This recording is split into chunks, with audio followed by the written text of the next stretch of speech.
Hello, viewers. This is the Mindful Man reading another chapter from the Eden Plot by Paul G. Brett. They drove into the village and drew up in front of the Rattlesnake, a welcoming two-story building with open stud-work and heavy beams inside. There was a menu chalked up on a blackboard, and they chose a dish described as chicken breast with mushrooms and pepper cream sauce with a hint of brandy, new potatoes, and a salad garnish. It sounded irresistible, but did not quite live up to its promise. An hour later, and with a pint of the local brew inside them, they left the pub to walk round the village. The green was attractive and neatly kept. On the left they found a Victorian church of rough stone, redeemed, so Nicholas thought, by the conservation area at the back.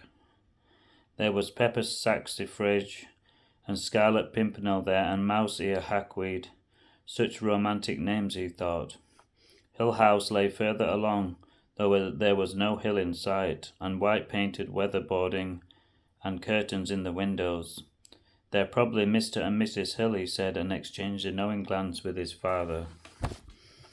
After some modern houses, with pseudo-rural names like Glenmore and Oakdale, they found a row of old cottages with wisteria rambling over the roofs.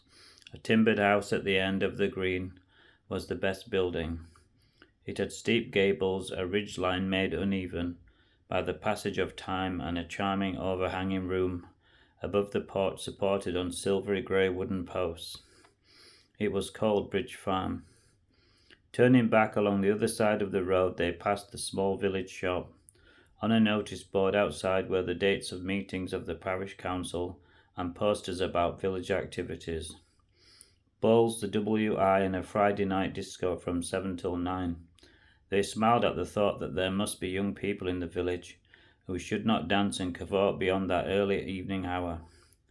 Kennington was pleased to find some evidence of community spirit, and congratulated his son on discovering such a promising place in which to put down roots. "There's no rector in this village at the moment. I looked it up before we came out. Of course it's one of half a dozen these days. I wonder if the bishop has anyone in mind for it. I must ask him next time I see him." "Don't tell him I'm coming here, please, Dad. I don't want anyone to know who I am. I want to make my own way. You do understand, don't you?" "Of course, then I'll say nothing about it." As they drove home, Kennington said casually, "There's a small concert in the cathedral tonight, and your mother and I are going. We've got to sit at the front, such a dreadful place to be. But there may be some tickets still. Would you like to come?" "I mind. Who's playing?" "It's a bit up your street, actually. There's an instrumental group called the Jallianwala Quartet, only formed last year, I think, on the 80th anniversary of that dreadful massacre in India. They play in special locations to raise money for the victims of oppression anywhere in the world. You'd approve." "In that case, Dad, I'll be there. I've nothing else to do this weekend. What's on the programme?" "They've chosen some popular pieces and a few religious ones. Nothing too heavy, you'd like it. I expect the bishop'll be there, but you can keep out of sight." As he made his way into the cathedral that evening, Nicholas looked at the heavy pillars and the ornate tracery of the roof. The immensity of it all came over him and sent a shiver down his spine. How could people have built such places in the midst of all that poverty? And so many would have lost their lives in the process with none of today's health and safety regulations. And our people, like his father, had to keep these places up as historic monuments as much as anything else. Fortunately, they were the retired and the curious, and their coach parties ready to put their money into the bottomless pit of fabric repair and restoration. But its grandeur touched his soul a little too, and spoke to him of values deeper than the materialism to which most of his friends paid homage.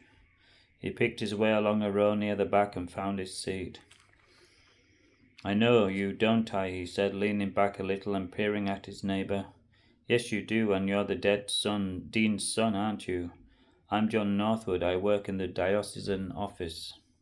"I thought so. It's good to think I'm not the only one here under 65. And this is Victoria, Mr. Acton's secretary, and Stepney. Do you know her? She works for James Latimer. No, I don't think we've met. Hi. They waved at each other across the seats.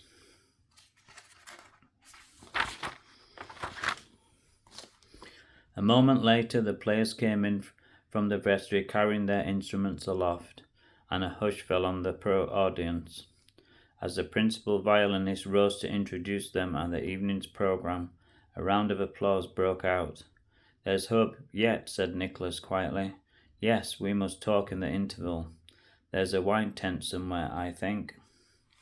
Coming up soon, Chapter 6. Hope you enjoyed this. The Eden Plot by Paul G. Brett. Please sub me if you like it.